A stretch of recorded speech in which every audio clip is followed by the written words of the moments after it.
Hello friends, welcome to my YouTube channel math TPS. दोस्तों, आज जवाहर नवोदय विद्यालय प्रवेश परीक्षा 2021 और 2017 का मैथ हल करेंगे। पहला प्रश्न है, वह कौन सी संख्या है जो 4, 8 और 6 तीनों संख्याओं का गुणज है। इसको बहुत ही ईजी तरीका से बनाएंगे, इसे ध्यान से देखिए। 4, 8 और 6 तीनों संख्या का गुणज हो। 4, 8 और 6 तीनों संख्या का गुणज हो। 6 से कोई भी संख्या कटेगा, इसका रूल है कि जो संख्या 2 से भी कट जाए और 3 से भी कट जाए, जो संख्या 2 और 3 दोनों से कटेगा वही संख्या 6 से विभाजित होगा। तो सब संख्या 2 से कटेगा, क्योंकि इकाई के स्थान पर क्या है, 6, 4, 6, 2 है, तो 2 से सब कटेगा। 3 से काटने का रूल है कि संख्याओं का योग 3 से विभाजित हो। संख्याओं का योग 3 से विभाजित हो। इसके ऑप्शन ए को देख रहे हैं, 9, 6, 15, 15, 3, 18, 18 3 से कट रहा है, तो 3 से ए विभाजित हो रहा है। बी को देखेंगे, 6, 6, 12, 4, 16, बी नहीं कटेगा, तो ऑप्शन बी गलत हो गया, ऑप्शन बी आंसर नहीं हो सकता है। सी 9, 6, 15, 15, 6, 21, ये भी कट सकता है, यानी 3 से तो कट गया है। उसके बाद ऑप्शन डी चेक करेंगे, 5, 4, 9, 9, 3, 12, 12, 2, 14, 14 3 से नहीं विभाजित होगा, तो ऑप्शन डी नहीं हो सकता आंसर। अब ए और सी को देखना, दोनों में से कौन सा आंसर हो सकता है। तो 6 से विभाज्यता का नियम तो चेक कर लिए, अब 4 से करते हैं। 4 से विभाज्यता का नियम है कि अंतिम 2 अंक 4 से कटना चाहिए। तो अंतिम ऑप्शन ए में अंतिम 2 अंक है 96, 96 4 से कटेगा, 4 दूना 8, 4 चौके 16, यानी 4 से विभाजित हो जाता है। 8 से भी चेक कर लें। अच्छा, 4 से इसको भी विभाजित करके सी को चेक कर लेते हैं, तो सी भी 4 से विभाजित है। 8 से अब दोनों को चेक करना है। 8 से चेक करने के लिए ऑप्शन सी को ही देख लेते हैं पहले। 696, 696 में 8 से भाग देंगे तो 8 को 8 मरतबा लगाएंगे, 64, यहाँ 9 में से 4 घटा 5, 6 उतर जाएगा, 8 7 56, यानी पूरा कट रहा है। Option C, option C answer होगा। और ए को भी चेक कर लेते हैं, 8 से डिवाइड करके 396, 396 8 से डिवाइड करेंगे, 8 चौक 32, घटाएंगे कितना आया, 9 में से 2 घटा 7, 76, 8 के पहाड़ा में 76 नहीं है, इसलिए ऑप्शन ए नहीं होगा। आंसर कौन सा होगा, ऑप्शन सी सही है। दोस्तों ध्यान से देखिए, आगे बहुत ही अच्छा लगेगा बनाने में। क्वेश्चन नंबर 2 बहुत ही अच्छे ट्रिक के साथ बताएंगे। एक राशि 16 वर्ष में साधारण ब्याज से दोगुनी हो जाती है, तो वार्षिक दर होगी। वार्षिक दर निकालना है, यहाँ रेट निकालना है। तो आर बराबर होता है सूत्र n-1 गुना 100 बट्टे में हो जाएगा टी, यानी टाइम। 16 वर्ष में 2 गुना हो जाता है। 16 वर्ष में कितना गुना होता है, 2 गुना। जितना गुना होगा उसमें से 1 घटाएंगे, जितना गुना होगा उसमें से 1 घटाएंगे। तो 2 गुना है, तो 2 में से 1 घटाए तो 1, बट्टे समय कितना है, 16 वर्ष, समय कितना है 16 वर्ष, बट्टे 16 गुना 100, गुना 100।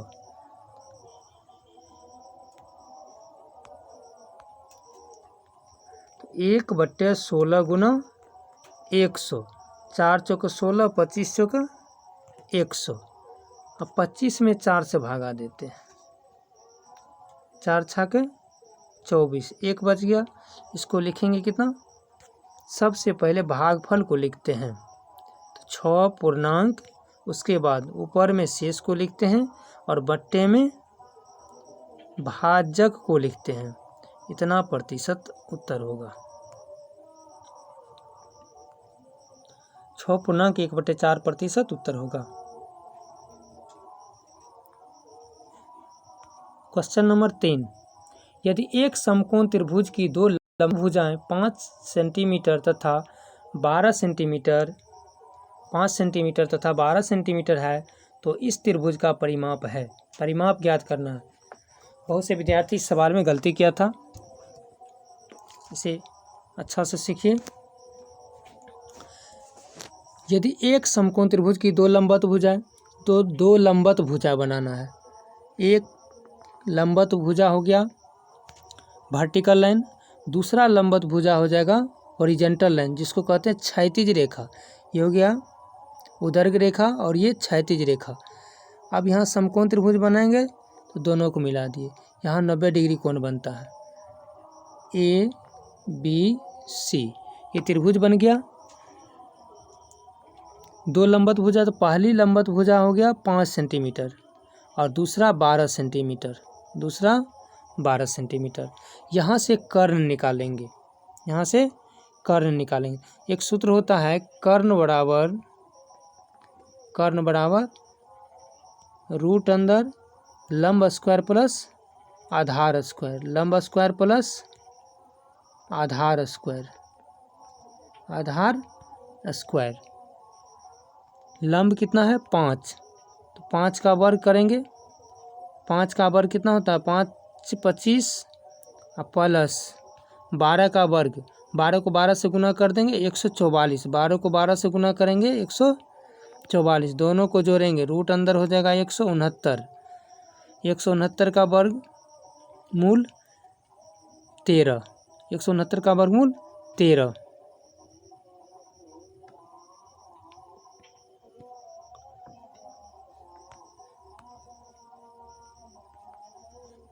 एक 169 का वर्गमूल कितना निकला था 13। यहाँ 5 सेंटीमीटर, यहाँ 12 और यहाँ कर्ण निकल गया 13 सेंटीमीटर। कर्ण कितना निकला 13 सेंटीमीटर।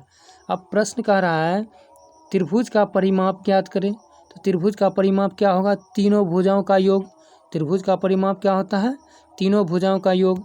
तो 5 + 12 + 13, तीनों भुजा यानी ए बी हो गया 5, बी सी 12 और ए सी 13। अब सबको जोड़ेंगे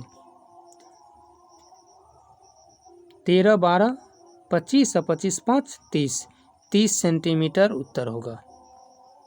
30 सेंटीमीटर उत्तर होगा।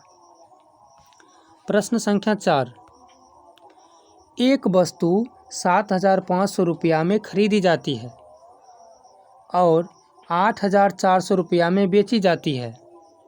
इसका लाभ प्रतिशत ज्ञात करें।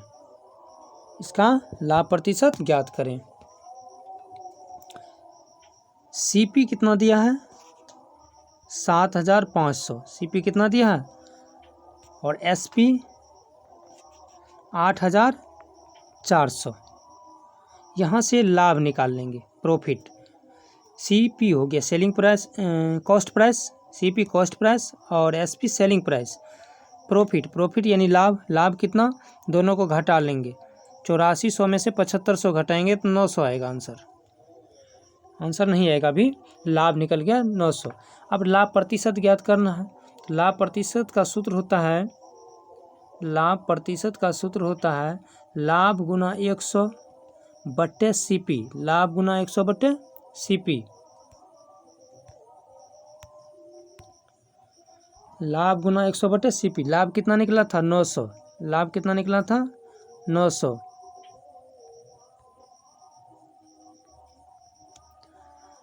बट्टे सीपी लिखना, सीपी 7,500 गुना 100, 2 जीरो से 2 जीरो कट गया, 25 तिया 75 और 3 तिया 9, 25 चौके 100। 3 को 4 से गुना करेंगे, 3 गुना 4, बराबर 12% लाभ होगा। कितना प्रतिशत लाभ होगा? 12%।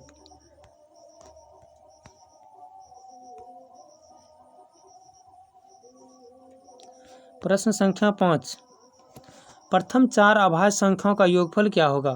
प्रथम 4 अभाज्य संख्या, अभाज्य संख्या होता कौन कौन है? 2, 3, 5, 7, 11, 13, 17, 19, 23, 29। ये सब क्या है? अभाज्य संख्या है। अभाज्य संख्या को कैसे पहचानेंगे? अभाज्य संख्या है तो जिस संख्या का केवल 2 अपवर्तक हो, यानी जो या तो अपने से कटेगा या एक, जो संख्या अपने से कटे और एक से कटे। अब जैसे मान ले 3 या तो एक से कर विभाजित होगा या 3 से ही विभाजित हो सकता है, बाकी किसी संख्या से विभाजित नहीं होगा। इसलिए 3 क्या है? अभाज्य संख्या है। और सबसे छोटी सम अभाज्य संख्या कौन होता है? सबसे छोटी सम अभाज्य संख्या 2 होता है। सबसे छोटी सम अभाज्य संख्या 2। तो प्रथम 4 अभाज्य संख्या लिखना, तो सबसे पहले 2 अभाज्य संख्या लिखेंगे, फिर 3 अभाज्य संख्या है, 5 अभाज्य संख्या है और 7 अभाज्य संख्या है, और सबको जोड़ देंगे। 7, 5, 12, 3, 15, 2, 17। 17 उत्तर होगा।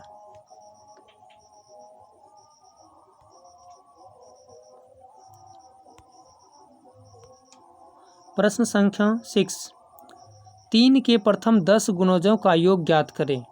3 के प्रथम 10 गुणजों का योग ज्ञात करें। इसका सूत्र होता है k into n into n plus 1/2। k into n plus 1/2। के किसको कहते हैं? 3 के पहाड़ा को के कहते हैं। 3 के पहाड़ा को क्या लिखते हैं यहाँ? के। 3 लिखेंगे गुना n, 10 गुणजों का योग पूछा जा रहा है तो 10 गुना, देखिए n प्लस 1 मतलब 10 1 11, 10 1 11 बट्टे में 2 लिखेंगे। 2 से कट जाएगा, 2 पंचे 10। अब सबको गुना कर देते हैं। 5 तिया 15 और 15 गुना 11 165। 15 गुना 11 165। योग कितना हो जाएगा? 165। दोस्तों, वीडियो अच्छा लगता है इसे शेयर कीजिए, और यदि आप हमारे चैनल पर नए हैं तो प्लीज़ सब्सक्राइब कीजिए। प्रश्न संख्या 7, प्रश्न संख्या 7, 2 अंकों की अभाज्य संख्याएं जिनके दोनों अंक भी अभाज्य संख्या हैं की संख्या कितनी है? की संख्या कितनी है? 2 अंकों की अभाज्य संख्या, ऐसा अभाज्य संख्या लिखना है 2 अंकों का जो उसका अंक भी अभाज्य संख्या हो और खुद वह संख्या भी अभाज्य हो।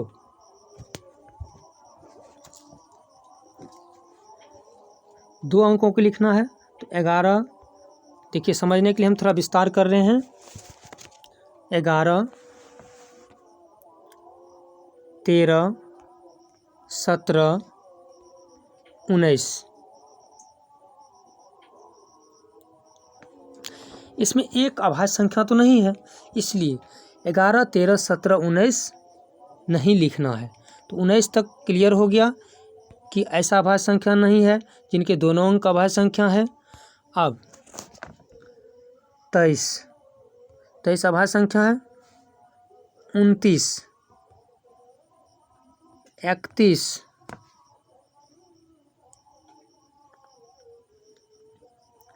37, 41, 43,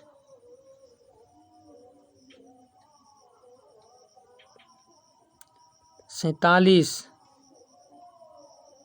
53। इसमें देखिए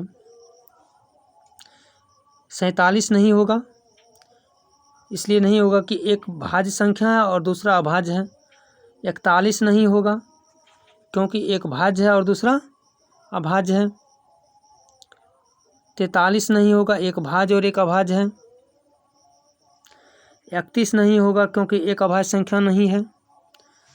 29 नहीं होगा क्योंकि 29 9 भाज्य संख्या है और 2 भी क्या है, भाज्य संख्या है, यानी 9 विषम संख्या तो है। तो अभी तक में 23 एक आया, 37 2 और 53 3। और आगे कितना है इसको खोजते हैं।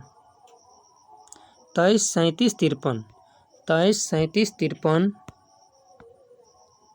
23 37 53। आगे देखते हैं और कौन सा होगा। 53 के बाद 59 नहीं होगा क्योंकि 9 विषम संख्या है। 61 भी नहीं होगा।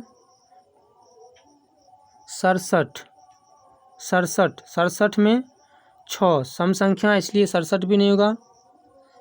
71 में एक अभाज्य संख्या नहीं है इसलिए ये भी नहीं होगा।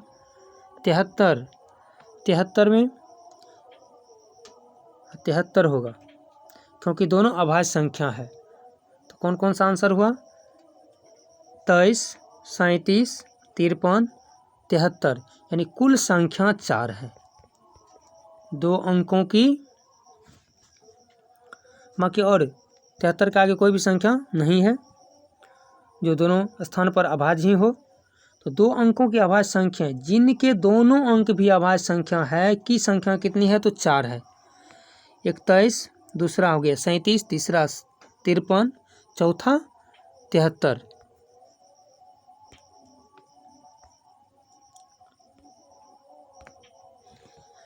प्रश्न संख्या 8, एक दूध के डिब्बे में 35 लीटर दूध आ सकता है। एक दूध का डिब्बा है उसमें 35 लीटर दूध आ सकता है। इसका 3/7 इसका 3/7 दूध से भरा है। 3/7 भाग दूध से भरा है। 5 लीटर दूध बेचने के पश्चात, जब 5 लीटर दूध बेच लेते हैं तो उसके पश्चात डिब्बा में कितना और दूध डाला जा सकता है कि यह पूर्णतया भर जाए। पूर्णतया भर जाए। बर्तन की क्षमता है यानी डिब्बे की क्षमता है 35 लीटर। डिब्बा है और इस डिब्बा की क्षमता कितना है कि 35 लीटर दूध इसमें आ सकता है। कितना आ सकता है, 35। लेकिन इस 35 का 3/7 भाग ही दूध इसमें है। तो निकाल लेते हैं कितना दूध है। 35 का अर्थ होता है गुना, 3/7, 7 से इसको काट लेते हैं, 7 बचे 35, 5 दिया 15 लीटर दूध इस बर्तन में है। अभी कितना लीटर दूध है, 15 लीटर। अब इस 15 लीटर में से क्या किया, 5 लीटर बेच लिया तो 5 घटा देंगे। 5 लीटर बेच लिया तो क्या करेंगे, 5 घटा देंगे। कितना लीटर दूध अब है बर्तन में, अब बच गया सिर्फ 10 लीटर दूध। पूरा अब भरना है। क्षमता है 35 लीटर, क्षमता है 35 लीटर। 35 में से क्या करना है, जितना दूध मेरे पास है उसको घटा लेंगे तो कितना हो जाएगा, 25 लीटर। उत्तर कितना होगा, 25 लीटर। फिर से इसको एक बार समझिए। कुल दूध कितना है, 35 लीटर। 35 लीटर है और 35 का 3/7 निकालेंगे तो 7 बचे 35, 5 या 15 लीटर। कितना दूध हुआ, 15। इस बर्तन में है 15 लीटर दूध, इसमें से 5 लीटर बेच लिए। क्या किए, 5 लीटर बेचे तो कितना बच गया, 10 लीटर। फिर पूछा जा रहा है कितना और दूध डाला जा सकता है कि पूरा भर जाए। तो अब तो 10 लीटर दूध है, तो पूरा भरने के लिए क्या करेंगे, 35 में से 10 को घटा लेंगे। कितना होगा, 25 लीटर दूध उत्तर होगा। कितना आंसर होगा, 25 लीटर।